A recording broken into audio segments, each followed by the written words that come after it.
We shall move to questions without notice. Are there any questions? And I give the call to the Honourable, the Leader of the Opposition. Thank you, Mr Speaker. My question is to the Minister for Aged Care. The Albanese government has promised to deliver 83,000 new home care packages. Minister, how many of these promised packages have been delivered? Call to the Minister for Aged Care and the Minister for Seniors. Thank you, Mr Speaker. I thank the Leader of the Opposition for her question. In the last term of Parliament, the Minister for Communications moved the new Aged Care Act through the Parliament with bipartisan support and, indeed, cooperation from those on the crossbench as well. As part of the new Aged Care Act, which provides for a rights-based framework for older people receiving care in Australia, we also see the Support at Home program to which the Leader of the Opposition's question pertains. This is an entirely new program. It is an overhaul of the old home care packages program. We've seen enormous growth in the demand for home care across our community. In fact, since 2020, the home care program has grown from 155,000 people to over 300,000 people. And in federal government expenditure terms, that growth looks like 800% growth over a decade. Now, the Leader of the Opposition is quite right. Support at Home, which will come into effect from the 1st of November, along with the new Aged Care Act, will deliver an additional 83,000 home care packages in the form of Support at Home, which will mean that 83,000 additional older Australians, on top of the more than 300 who are already receiving care. Order. We'll hear from the Leader of the Opposition on a point of order. Mr Speaker, the point of order is on relevance, and with respect, I've listened to the Minister for half of the allotted answer time, and he hasn't answered the question, which was very tight and very direct. How many of these packages have been delivered? I thank the Leader for her point of order. The Minister was asked a specific question about a number, and as she knows under the standing orders, I can't direct the Minister to answer in the way she would like. But as long as he is making it directly relevant, he can't go into alternative policies or what the opposition is doing. He's got to make it relevant, and he is doing so by talking about the new packages and when they're coming in. I know you'd like a number, but at this stage he's being directly relevant. I'll continue to make sure he is. The member for Durack, the Minister in continuation. Thank you, Mr Speaker. As I was saying, Support at Home will come into effect from the 1st of November alongside the new Aged Care Act, which provides the legislative framework for the new home care approach that we are taking. We will deliver an additional 83,000 packages from the 1st of November in the first 12 months of Support at Home. That's on top of the more than 300,000 Australians that are currently receiving home care packages who will be transitioned into the Support at Home program. Between now and November, we will continue to allocate packages every single week to older Australians who are in need of care.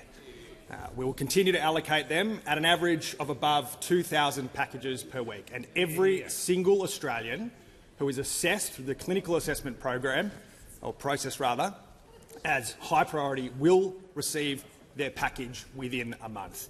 Mr Speaker, the Albanese Labor government is absolutely committed to ensuring that older people all across Australia receive the care that they need and that they deserve. The call to the honourable member for Ford. My question is to the Prime Minister. How is the Albanese Labor government strengthening Medicare while easing cost of living pressures for Australians? The call to the Prime Minister. I thank the member for Ford for his question, and indeed he understands and is proud of the fact that Labor created Medicare, and it's also a fact that Labor created the PBS. And of course our Labor government is very much focused on strengthening both while delivering real cost of living relief. Now, in our first term, we brought down the cost of a PBS script from $42 to $30. That was the first time that PBS scripts had actually been lowered. Ever since it was introduced, they'd gone up every now and again over the years so that they reached that point. But we reduced it from $42 to $30, consistent with the policy that we took to the 2022 election. And indeed, that was the first reduction in the cost of medicines in 8 decades, promised and then delivered. But we know that there is more work to do. So at this election, of course, after I addressed the big Pharmacy Guild conference, the first Prime Minister to do so, we promised to slash the cost of a PBS script to just $25. To just $25.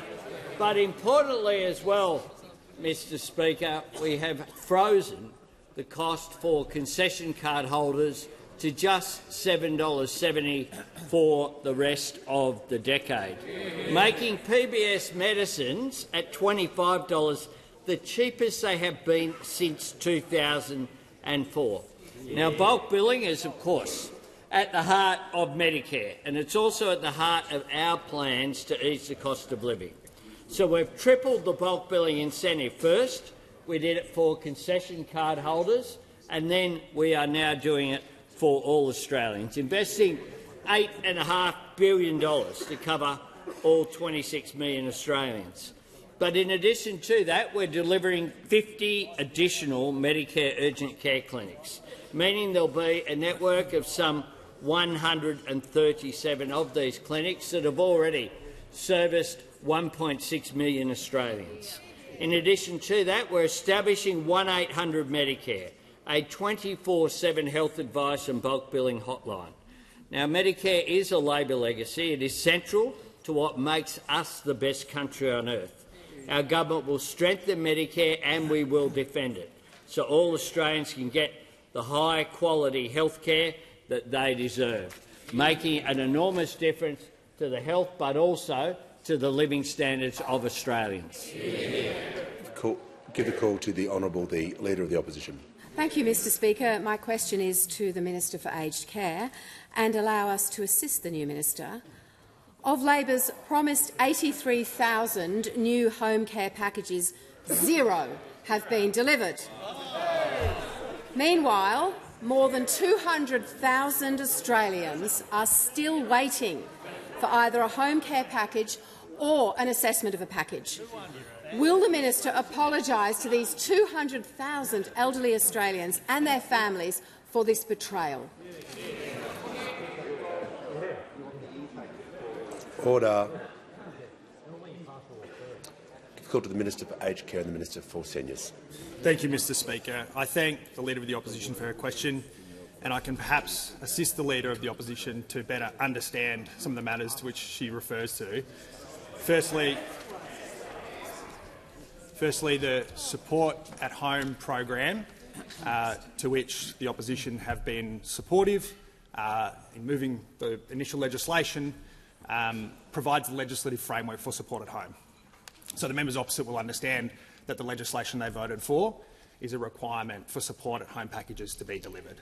So those 83,000 can begin to be delivered from the time that the legislation comes into effect. Secondly, as I mentioned before, in the meantime, we continue to deliver packages each and every single week, the average being above 2,000 packages per week, to ensure that, in the meantime, Australians continue to receive the care that they need. We will ensure that every single Australian who is assessed as high priority will continue to receive their package within a month. And from November 1st, we will continue to invest in the Support at Home program as the key mechanism for delivering the in-home care that older Australians tell us that they want.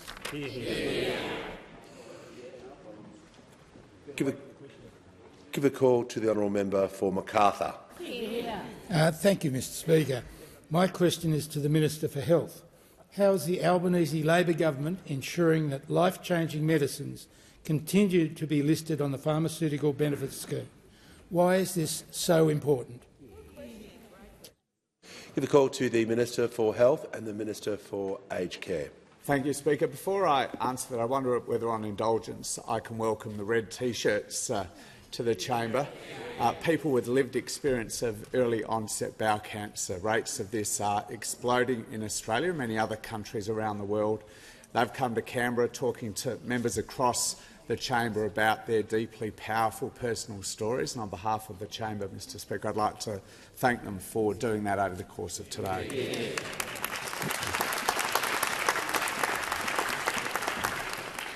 Now, I thank the member for Macarthur for that question. He knows very much about the PBS, and as the Prime Minister said, it truly is one of the core pillars of Australia's world-leading healthcare system, yet another feature of our healthcare system introduced by another reforming Labor government almost 80 years ago, Mr Speaker. It delivers access to the world's best medicines at affordable prices. And this government has been working hard to make those prices even more affordable, Mr Speaker. 4 waves of cheaper medicines policies in our first term of government have already saved Australians more than $1.5 billion in co-payments at their pharmacy counter, Mr Speaker. But those huge savings don't account for the huge benefit of 350 new or amended listings that we have made to the PBS in our time in government, Mr Speaker. The member for Macarthur, a deeply experienced paediatrician, for example, knows just how impactful asthma is to Australia's children and young people. Every day, almost 40 children are hospitalised through asthma, and tens of thousands more struggle with everyday activities like playing sport or playing in the playground. Today is the beginning of National Asthma Awareness Week, so it's a terrific day to announce a new PBS listing that takes effect today of Dupixent, a highly effective medicine for serious asthma which is not responding to even quite high-intensity treatments, Mr Speaker. Kids like Jack, who is a 10-year-old from south-western Sydney, first admitted to the Campbelltown Hospital when he was just 3, but even on a preventer inhaler, Mr Speaker, Jack's mum has been saying he couldn't play sport, couldn't run around with his friends at birthday parties. But several months ago he got early access to Dupixent, Mr Speaker, and his mum Sarah said recently it's been a miracle. Last week we had our school sports carnival and Jack came third. Previously he wouldn't have even been able to take part, Mr Speaker. That's the beauty of the PBS. Before today's listing, Jack's family would have paid $11,000 a year for that. From today, they'll pay $31, and from the 1st of January next year, if the Senate passes our bill, they'll pay just $25, Mr Speaker. Great for Jack's health, but also great for his family's hip pocket. Give the call to the member for Indi. Thank you, Speaker. My question is to the Minister for Aged Care. Last week, the Department of Health and Aged Care confirmed that there are more than 120,000 people waiting for a home care assessment, on top of the 87,000 people waiting for a package. The department also confirmed that no additional plans have been released beyond the attrition rate. Will the government release 20,000 new home care places now to stop the waitlist growing longer? Call to the Honourable the Minister for Aged Care and Seniors. Thank you, Mr Speaker. I thank the member for Indi for her question and acknowledge her genuine interest in ensuring that our reforms to aged care deliver safety, dignity and compassionate care to older Australians across all of our communities. In the last term of parliament, as I said, the Minister for Communications, along with support from across the parliament, passed the new Aged Care Act, and we're preparing to implement it on the 1st of November, which is just 2 months from today, along with the Support at Home program to which the member's question pertains. At 31 March this year, the quarterly National Priority System waitlist showed 87,597 people who have been approved for a home care package through the clinical assessment process. As I've said earlier, we continue to allocate an average of more than 2,000 home care packages to people on the NPS every week, and those assessed as high priority will continue to receive their packages within a month. I'll say it again, those assessed as high priority will continue to receive their packages within a single month. Assessment for broader aged care services forms a different process, a related one but a different one. We acknowledge that wait times for aged care assessments are longer than we would like, and we are working to address this. Record levels of Australians are both seeking and receiving home care services, more care to more Australians than ever before. Last year alone, over 521,000 home support and comprehensive assessments were completed, and we currently have more than 300,000 older Australians receiving home care packages. Only some people waiting for an assessment will ever end up on the national priority system. The assessment list contains those seeking lower-level care, along with significant crossover and duplication of numbers on the national priority system. For example, 99% of people waiting for a home care package at their approved level are already receiving home care through a lower-level home care package or approved for Commonwealth Home Support Package services, and so are already receiving some level of care. Median wait time for an aged care needs assessment from when a referral is issued to when the support plan is completed is currently 25 days and continues to reduce under our new single assessment system. There are a number of reasons why home care packages are freed up, but the important thing here is that every allocation of a package means another older Australian gets the care that they need. Mr Speaker, we know the system is not fit for purpose, and that's exactly why we're reforming this system from the ground up. Big reforms don't happen overnight, but we're working to deliver a smooth transition in just 2 months from today, one that minimises impacts to older Australians and gets them the care that they need quicker than it has been done before. Give the call to the member for Cunningham. Speaker, my question is to the Minister representing the Minister for Women.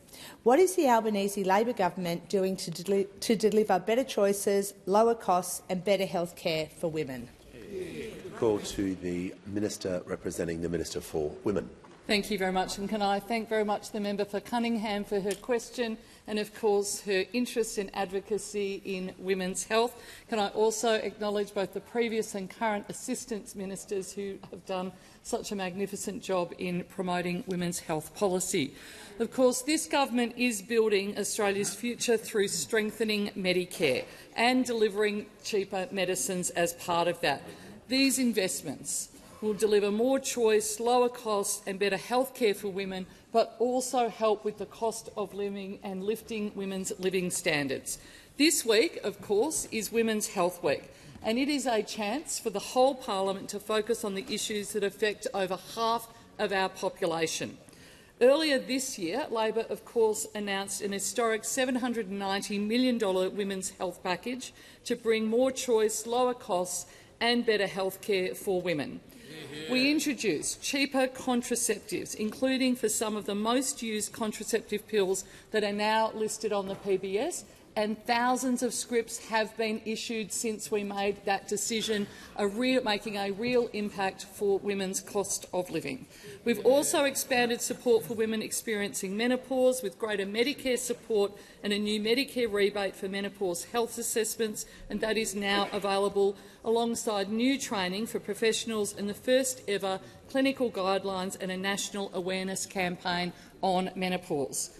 We've also opened over 22 endo and pelvic pain clinics, with 11 more of them to come, again making a significant and material difference for women across this country. And of course, from the 1st of July 2025, as I said, 2 new Medicare benefit schedule items were introduced for menopause and perimenopausal health assessments, with approximately over 2,500 women already accessing that scheme. We've delivered the first PBS listing of a new menopausal hormone therapies in over 20 years, and now thousands of women are able to access that. But of course, from the 1st of July this year, greater support was also being provided for women who have complex conditions such as endometriosis and pelvic pain, with 2 new MBS items also introduced. This means Australian women are getting the medicine that they need. We know that last week, through the House of Representatives legislation to see scripts costing no more than $25 from the 1st of January next year passed this House. We hope that it passes the Senate this week. The last time scripts were this low was back in 2004, over 20 years ago. Over the last 3 years, we've worked incredibly hard to make sure Australian women are heard when it comes to their health care and to help with the cost of living, as well as lifting the standards of living for women. Strengthening Medicare makes a difference for women across this country. Before I call the member for Grey, I'll acknowledge a few guests in the gallery today. I'm pleased to acknowledge delegates from the Greater Whitsunday from the electorate of Dawson, including Councillor Kelly Bever, Councillor Greg Williamson and Councillor Rye Collins. I'd also like to inform the House that President of the Gallery is Mr Eli Sharabai, a former Israeli hostage, held for 491 days and accompanied by the Ambassador. And I also notice the Honourable Warren Ench, former member for Leichhardt, in the gallery today, with the founder and managing director of Gurindji Aerospace, that's the CEO, Mr Daniel Joinby. Welcome to you all. Give a call to the honourable member for Grey. Thank you, Mr Speaker. My question is to the Minister for Aged Care. In my electorate, a 90-year-old constituent who suffers from Parkinson's has been told it will be up to 12 months before he receives a home care package. His daughter has to give up her permanent job as a teacher to care for him. As a result of Labor deferring the commencement of home care packages from July 1 to November 1, a vulnerable 90-year-old Australian is suffering for too long. Will the Minister say, as immediate priority, expedite the delivery of this man's package before it is too late? Call to the Minister for Aged Care and the Minister for Seniors. Thank you, Mr Speaker. I thank the member for their question. This is clearly an important case to the member and to the community. I acknowledge the difficulties being experienced by people, such as the member's question refers to. And if you can provide me, or the member can provide me with the details, I'll personally follow up as a matter of urgency to see what can be done. Order. But stories like this remind us exactly why our reform program is so important. Our generational reforms will deliver aged care of the highest quality for older Australians, the people who have given so much to our country and who deserve nothing less than the very best care. Now, central to this is the Support at Home program, which will make it possible for older people to live independently at home for longer, with higher levels of care available close to family and within their own communities. With an ageing population, demand for home care packages has been growing very, very fast. Today, we have more than 300,000 Australians receiving a home care package, and that's double the number from about 5 years ago. Mr Speaker, as I've said before, we are delivering more care to more Australians than ever before. From the 1st of November, as Support at Home begins, we will make available more than 80,000 new home care places in the first 12 months of Support at Home. And until then, my number one priority is making sure that older Australians continue to receive services, which is why packages are being released every single week to the people who need them most. Right now, more than 2,000 new packages are being allocated each and every single week, and I can assure the House that anyone and everyone assessed as high priority through the clinical assessment process will continue to receive their package within a month. Mr Speaker, the short delay to commencing the new Aged Care Act is about ensuring that programs like Support at Home are fully ready for older Australians and their families. Now, from the 1st of November, we will deliver the extra packages. We will ensure that those people who are currently receiving home care continue to receive that home care, and we will continue to work across the parliament to make sure that older Australians receive the very best care that they possibly can. There's far too much interjection from the member for Nichols. He'll leave the chamber under 94A. We simply just cannot have continual interjection after interjection after interjection. It will not be tolerated.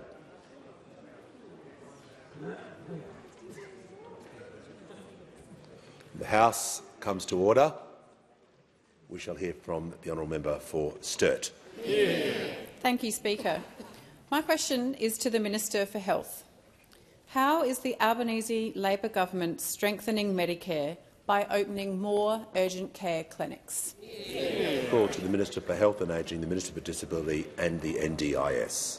Thank you, Speaker, and thank you to the member for Sturt, the first Labor candidate to win the seat of Sturt since the 1960s, Mr Speaker. And as a candidate, the now member for Sturt was one of the most passionate advocates for our women's health policies, joining me at a number of key policy announcements. But she was also a campaigner for a stronger Medicare more broadly, and in particular her commitment for an urgent care clinic in Adelaide's East. Mr Speaker, last term we promised to deliver 50 urgent care clinics, and we delivered 87 of them, Mr Speaker. All of them open 7 days a week, extended hours and, importantly, fully bulk billed, Mr Speaker. So all you needed to take was your Medicare card, Mr Speaker. And already almost 1.9 million Australians have been seen in an urgent care clinic. A third of them kids under the age of 15 who've fallen off their skateboard or their bike or injured themselves at Saturday afternoon sport. And a third of all consultations have been on the weekend, Mr Speaker. Importantly, the majority of participants— The Minister will pause. The member for Lyne is now warned. So I'm just going to ask you to cease interjecting for the remainder of this answer and question time. Just someone left for that precise moment, but we're just going to hear from the Minister in silence. Thank you, Speaker. And a majority of people going to these clinics say otherwise, that have had to go to the local ED. These clinics, Mr Speaker, are particularly making a huge difference to parents when their kids have suddenly fallen ill or got injured. Last fortnight, I visited the Elizabeth Medicare Urgent Care Clinic with the member for Spence yet again, Mr Speaker. I've been there a number of times, and you just have to look at Google Review to see it's full of stories of parents doing exactly that, Mr Speaker, like Felicity, who had to take her daughter, who has a disability, already 3 times to that clinic, or Kelly, who took her son when he split his head open to the clinic, or Jessica, who'd recently taken her 2-year-old whose hand was swelling dangerously after a particularly nasty bite, Mr Speaker. All of those parents would otherwise have ended up at the Lowell McEwen Hospital Emergency Department waiting for hours and hours and hours. Our 87 clinics, there's no doubt, Mr Speaker, no matter what they say opposite, are making a real difference. But we said to the Australian people at the last election we want to do more, and that's why we promised another 50 urgent care clinics on top of that, Mr Speaker. And 3 of them are already open. 44 of them are already subject to an open tender process, and the remaining 3, just a small number 3, will have their tender process open very soon, Mr Speaker. And I'm delighted to say that one of those 44 currently open for tender will be in East Adelaide in the electorate of Sturt, Mr Speaker. Another example of candidates like the member for Sturt and this government delivering on the commitments we gave to the Australian people. Order. When the House comes to order, we'll hear from the honourable member for Wide Bay. Thanks, Speaker. My question is to the Minister for Aged Care, and I refer to the government's decision to delay home care package rollouts from the 1st of July to November 1, and almost 5,000 elderly Australians have died in the past year while on a waiting list for a home care package. Will the Minister apologise to these 5,000 families who have faced this tragedy and lost a loved one? And, Minister, how many more elderly Australians will have to die waiting for the government to stop the delays and commence the rollout? Call to the Minister for Aged Care and the Minister for Seniors. Thank you, Mr Speaker. I thank the member for the question. I'm always saddened when we hear of older Australians, whether they are in care or waiting for care, passing away. It is always distressing for people across the parliament and from any political party or crossbench group to hear of those stories. I offer my condolences to those families. It's the greatest example of why our reform process is so very important. Now, the deferral to which the member's question refers is essentially arising from the nature of the legislation that had bipartisan support and was passed through the last parliament. The legislative framework for the Support at Home program is enshrined within the legislation. The Support at Home program cannot begin before the legislation comes into effect. That will happen on the 1st of November, and from the 1st of November we will deliver an additional 83,000 packages under the Support at Home program, as well as continuing to support the more than 300,000 Australians who are currently cared for under our record home care packages program. Good call to the honourable member for Barton. Thank you, Speaker. My question is to the Minister for Multicultural Affairs. How is the Albanese Labor government strengthening and building upon the success that is Multicultural Australia? To the Minister for International Development, the Minister for Small Business and the Minister for Multicultural Affairs. Thank you very much, Mr Speaker, and I thank the wonderful member for Barton for her question. I welcome her to this place. She has already made an incredible contribution, and I know that she will continue to make an incredible contribution while she's here. For the first time, Mr Speaker, Australia has a standalone Minister for Multicultural Affairs in Cabinet, and I must say I'm incredibly humbled to be appointed to this position, and I'm excited to have launched the new Office for Multicultural Affairs. Speaker, if I may, I take a moment just to reflect on the composition of this parliament here today, one that is now beginning to reflect modern Australia, one that is very different to when I first delivered my speech here in 2016.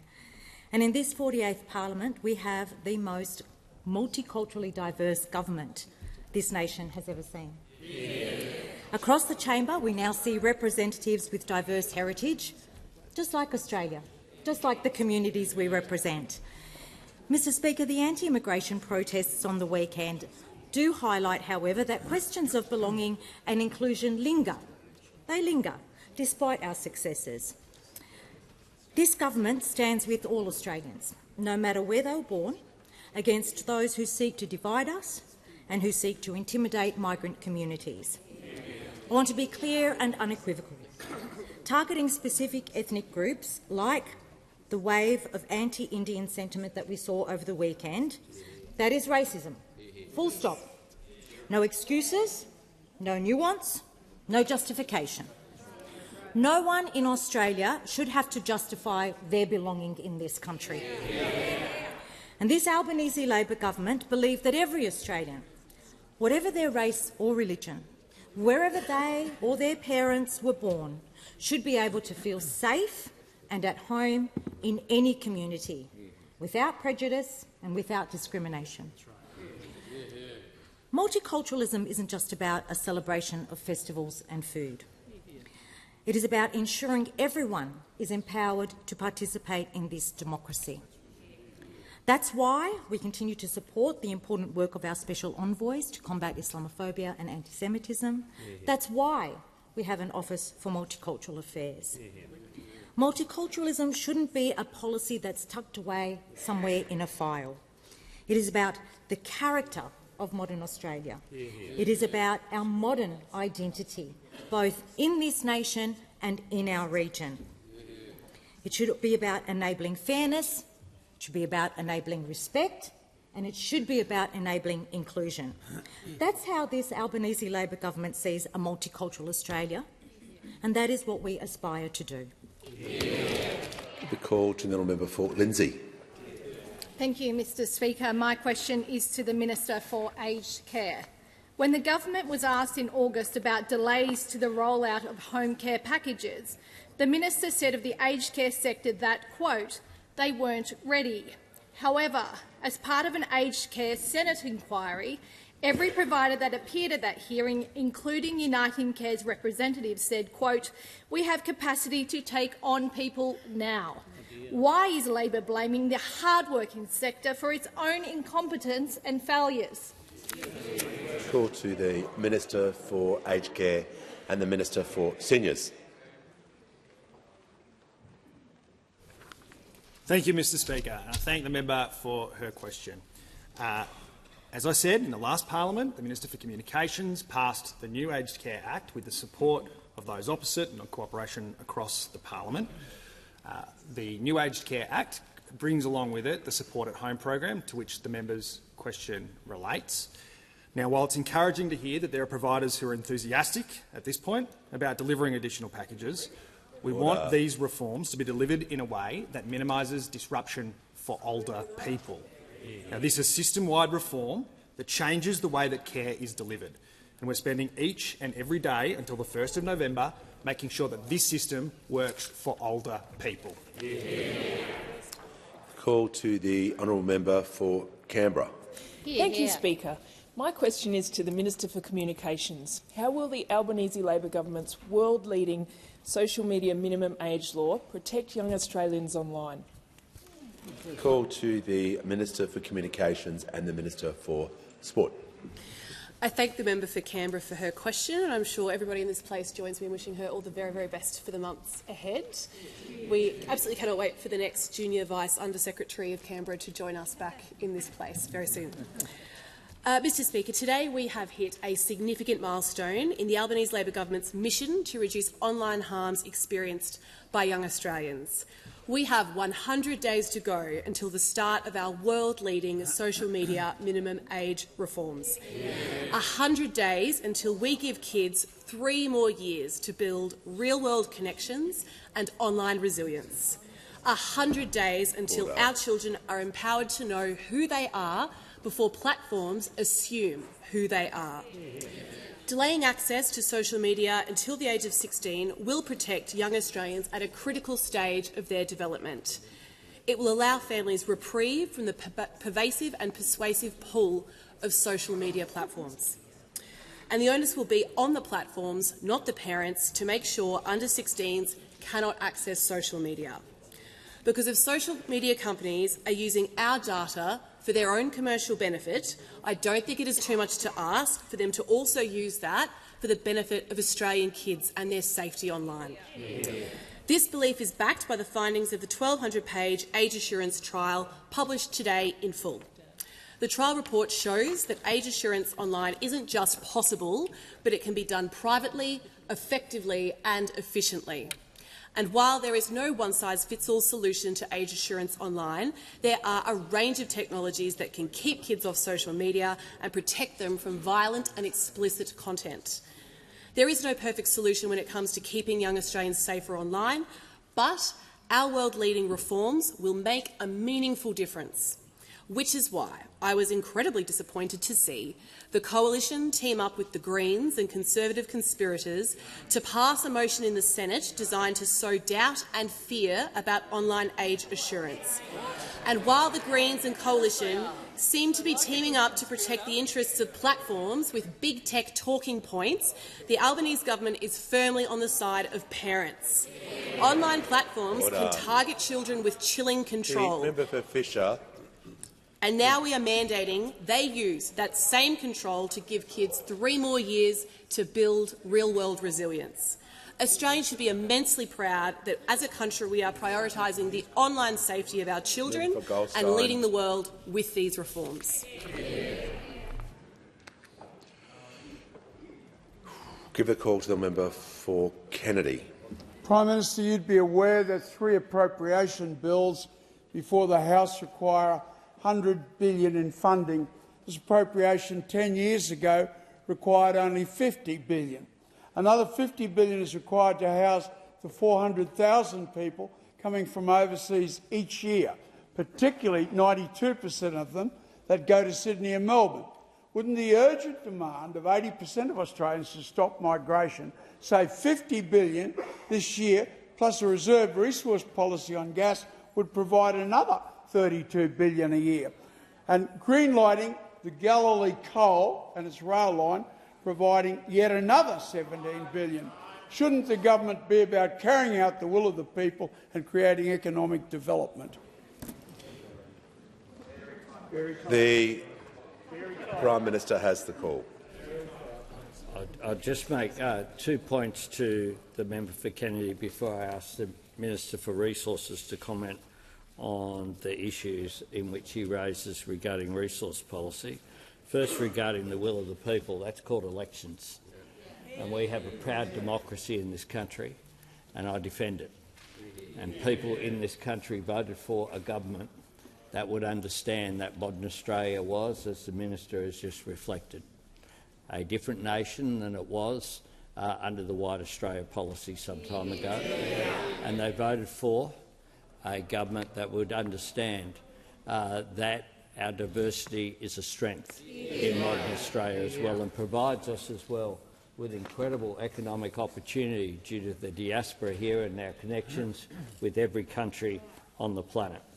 With regard to the figures, I don't accept some of the figures that he's raised. I'm not sure what the basis of them are, but I can refer to the latest NOM, the net overseas migration, which was down 37% on an annual figure in the last figures that were raised in 2024. And I'd ask the Minister to comment. Minister for Resources and the Minister for Northern Australia.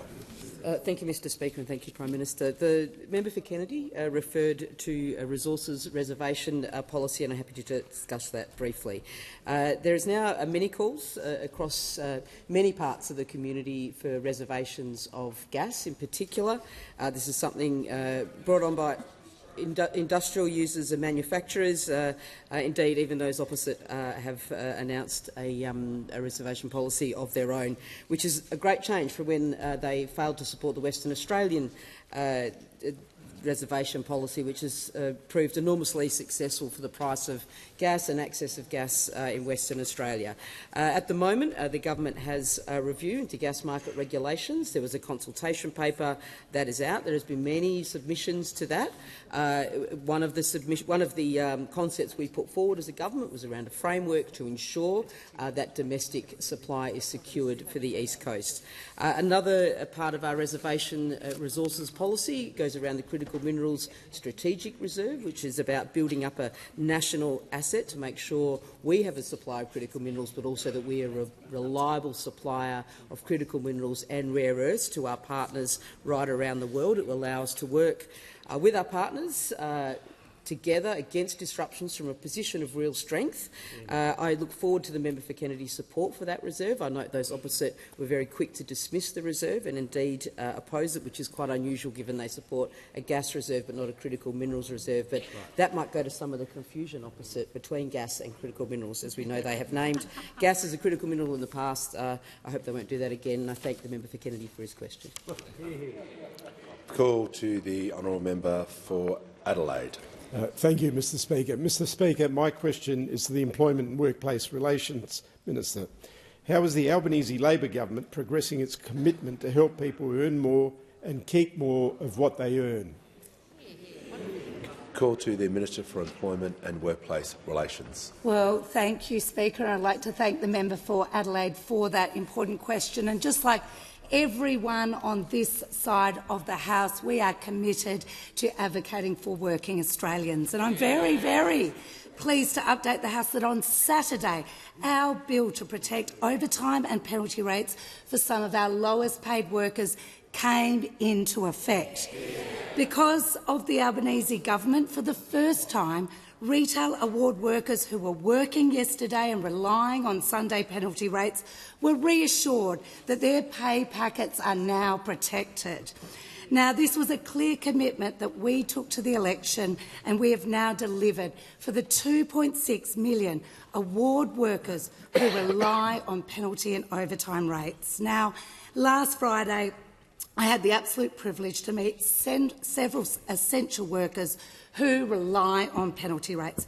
One retail worker, Rookman, who works Saturdays and Sundays to support his children, told me it was a huge relief that we were now protecting a critical part of his take-home pay.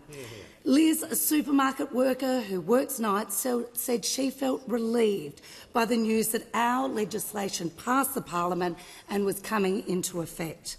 Protecting penalty and overtime rates was a priority for the government because there were current applications in front of the Fair Work Commission that would have stripped penalty and overtime rates for workers, meaning their pay would go backwards.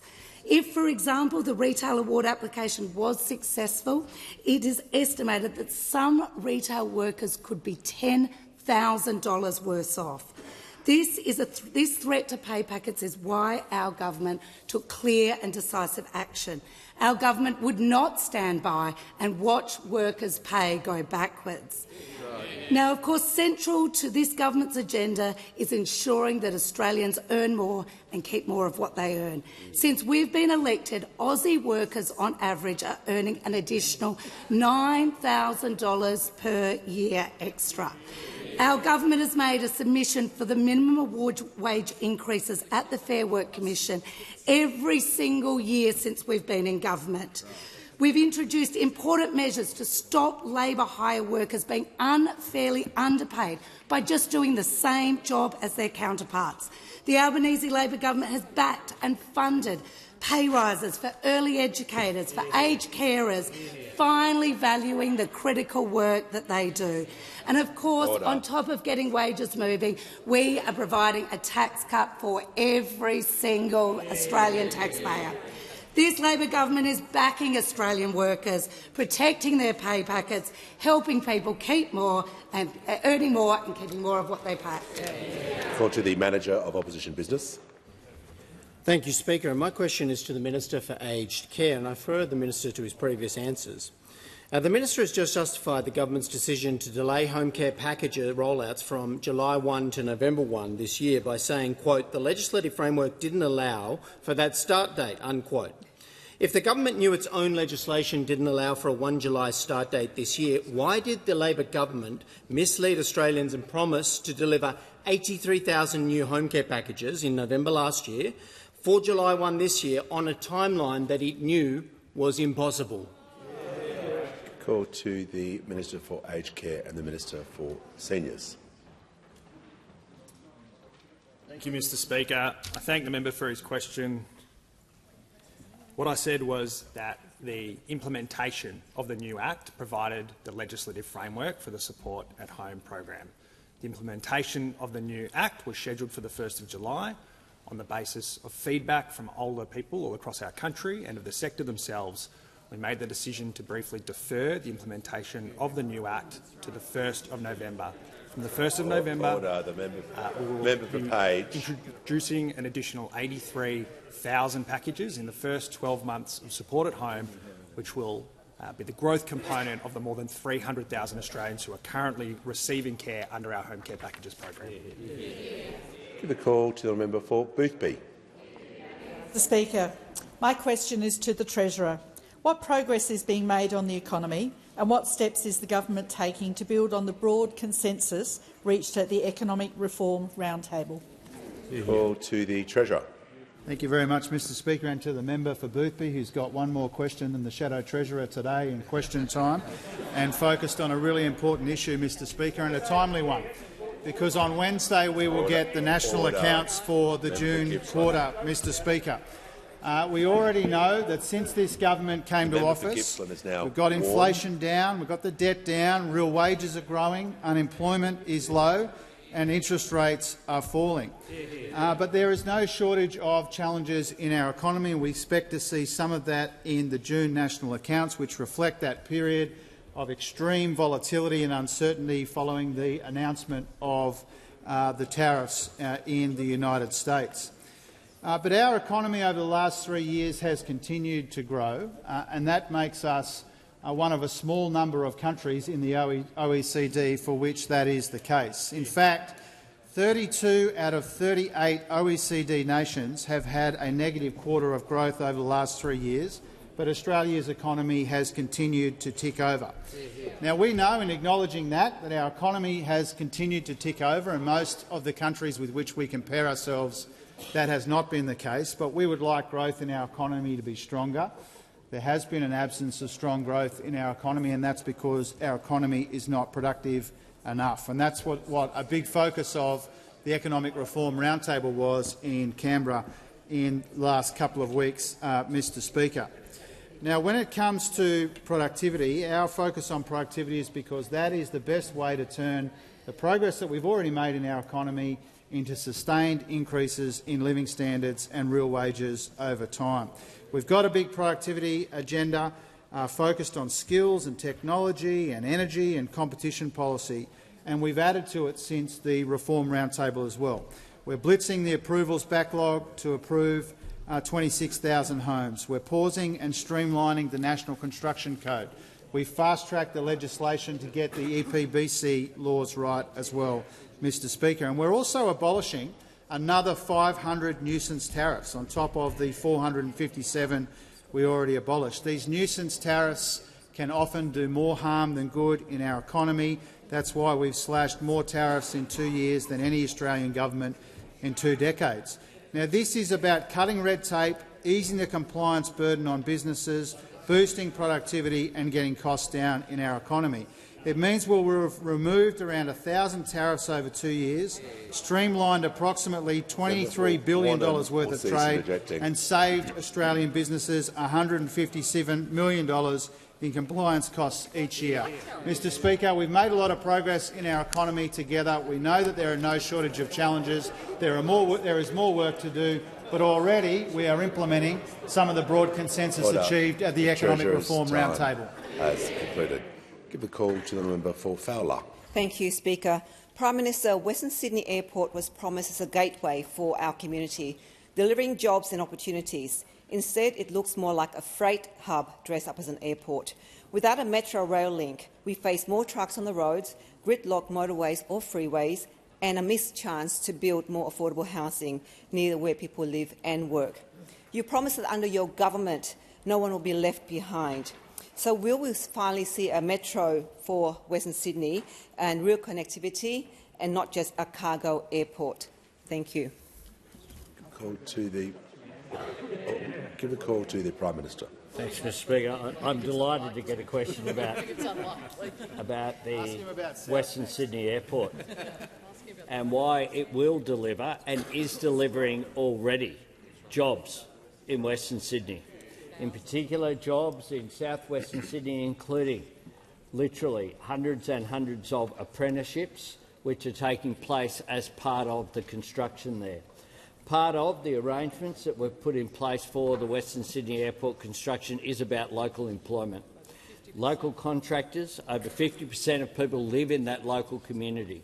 Local contractors are prioritised for the work that's taking place there.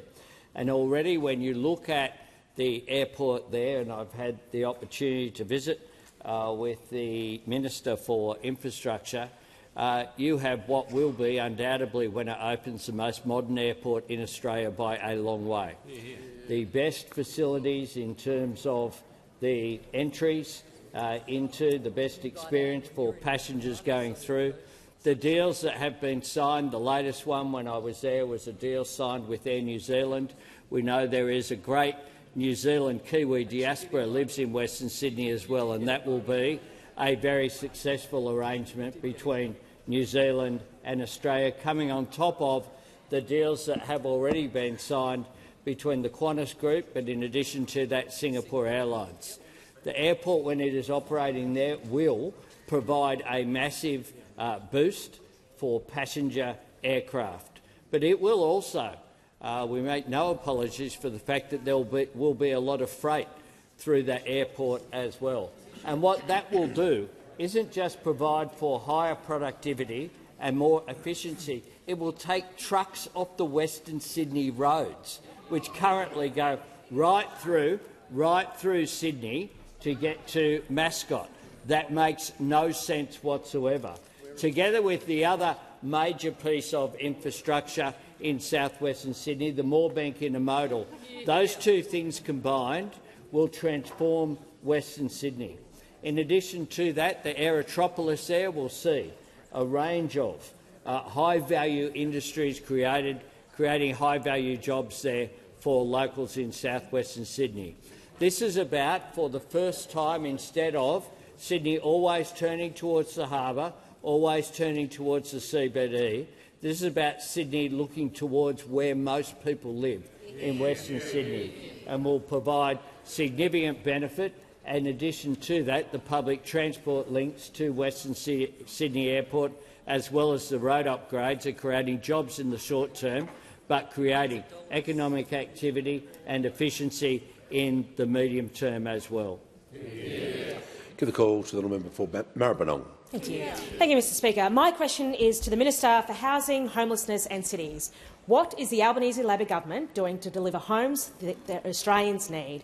Is the Minister aware of any risks to the government's plans? Give the call to the Minister for Housing, the Minister for Homelessness and the Minister for Cities.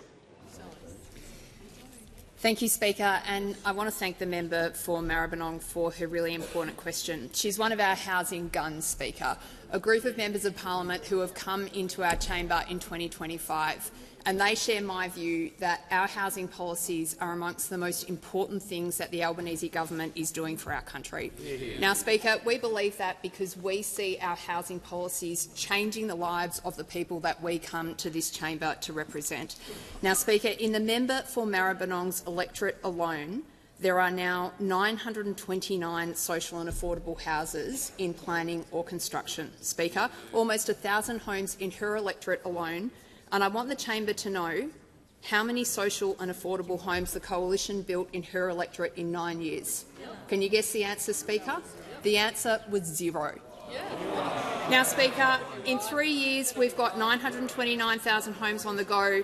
In 9 years they built none. And, Speaker, you're not going to believe this, but the truth is that in the 9 years that they were in office, they didn't build a single social and affordable house in the whole state of Victoria. In the whole state of Victoria, Speaker. Now, Speaker, I share this with the parliament partly because I want you to understand the scale of the transformation that our government is undertaking, Speaker. We are taking the Commonwealth from where they were for 9 years, negligent bystanders for most of that time without a housing minister, and we have now built the most bold and ambitious housing agenda that a Commonwealth government has had since the post-war period. Now, Speaker, we've got a $43 billion agenda on the go here. 3 big things we're doing. We're building more homes, we're making sure that renters get a better deal, and we are making sure that more Australians get into home ownership. Now, Speaker, the results are starting to speak for themselves. 180,000 people around the country have got into their first home with our government's backing. We've got 1 million households around the country which are getting almost 50% increase on Commonwealth rent assistance, and we've got home building that's turning a corner. Now, Speaker, I'm asked about risks, and this is a really important one because there is no question here. The single biggest risk to the progress that we are making on housing is those opposite, Speaker. Now, it wasn't enough that they didn't do anything for a decade. For the last 3 years, they've been coming into this parliament and being housing hypocrites, Speaker, complaining about things not working and then stopping us building more homes that are desperately needed by Australians. Well, Speaker, what do the public think about this? A Fin Review poll that was published on the weekend shows that of former coalition voters, more than 60% do not support their approach to affordable housing, Speaker. The voters can see right through them, Speaker, and they've got a really important question here. Are we going to see 3 more years of housing hypocrisy, or are those opposite going to work with our government to get on with addressing this issue so key as it is to the lives of the people that we represent?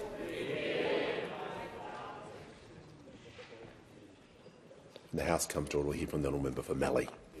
Thank you, Speaker. My question is to the Minister for Aged Care, and I refer to his previous answer. The minister justified Labor's delay in delivering the 83,000 home care packages it promised by implying it was the sector, as well as elderly Australians, who, when consulted, were asking for this delay. Can the minister identify a single provider or a single elderly Australian desperately waiting for a package who personally asked him for this delay? Call to the Minister for Aged Care and the Minister for Seniors. Thank you, Mr Speaker. I thank the member for her question. When I became the minister just a few months ago, the first thing that I did, the first focus that I had, was to go around to speak to as many older people, to their families, to their communities, to speak to people across the sector, to providers, to speak to workers and their representatives. And the overwhelming response that I got from all of those groups was that they needed a brief deferral of the implementation of the new Aged Care Act to ensure that the implementation would be smooth and would meet the needs of older Australians. As I have previously referred to, the Support at Home program relies upon the legislative framework that the new Act heralds, and from the 1st of November we will be able to deliver more care to more people as we achieve the next milestone. Order. The Minister will pause and the member for Mallee will raise a point of order. Yes, the point of order is relevance. The question was to ask for a single provider or a single elderly Australian who asked for the delay.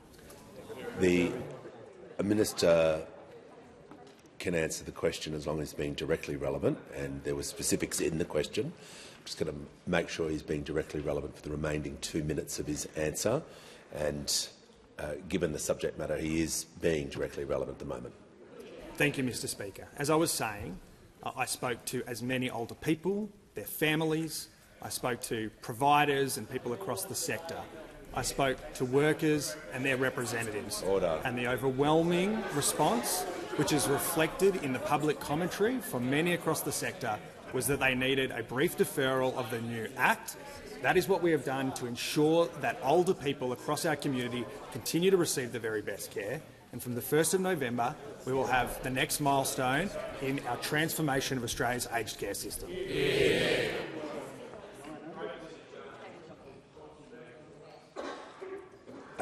The Leader of the Opposition is seeking leave to table a document. The Minister's concluded his answer. Outlining the uniform position of the aged care sector, added a recent Senate references committee indicating that they are all in unison ready to deliver the aged care package to elderly Australians. I seek leave to table the document. Leave has been asked. The Leader of the House. Granted, we've already got Haines. Order. Order. When the House comes to order. Order. Just going to bring the House to order because the member for Swan is on her feet and I'd like to hear her question. Thank you, Mr Speaker. My question is to the Minister for Climate Change and Energy. How is the Albanese Labor government helping households reduce their energy costs permanently? What policy proposals would distract from this progress? Call to the Minister for Climate Change and Energy. Well, thank you very much, Mr Speaker. I thank my honourable friend for the question. And the Albanese government's cheaper home batteries policy is 2 months old today, came into force on the 1st of July, and I'm happy to tell the honourable member and the House that in the first 2 months, as of today, 43,695 Australian households have installed a cheaper home battery, Mr Speaker, and they know and we know that saves them, if they didn't have solar panels already, more than $2,000 a year, and if they did have solar panels, more than $1,000 a year. And also, they have installed more than 785 megawatt-hours of capacity. We are installing the same capacity as a Hornsdale big battery every week, and that puts downward pressure on prices for every single Australian, Mr Speaker. Now, I have some news for the Western. I have good news and bad news for the Western Australian members. I have good news for the member for Tangney, because his electorate is now the biggest take-up in Western Australia. That means bad news for the member for Canning, who's been knocked off the top spot. He's now in second place for take-up in Western Australia. The good people of Canning are still taking up cheaper home batteries and moving toward net zero at a rapid rate, but just second in Western Australia now, not first. Now, the honourable member asked me what policies could distract from this agenda and what proposals could distract from this agenda. And, of course, there are many, and they all come from those opposite. We've seen today what I thought would be the rather unprecedented scene of a mover of a private member's bill requesting a member of his party to vote against it. Now, we saw the member for New England say the member for Canning should vote against it. This is part of the orderly and calm and considered policy process from those opposite. It reminds us that it's all about the Nationals' interest and internal politics when it comes to those opposite, Mr Speaker. I'm reminded the member for New England was recently asked why he's proposing to abolish net zero.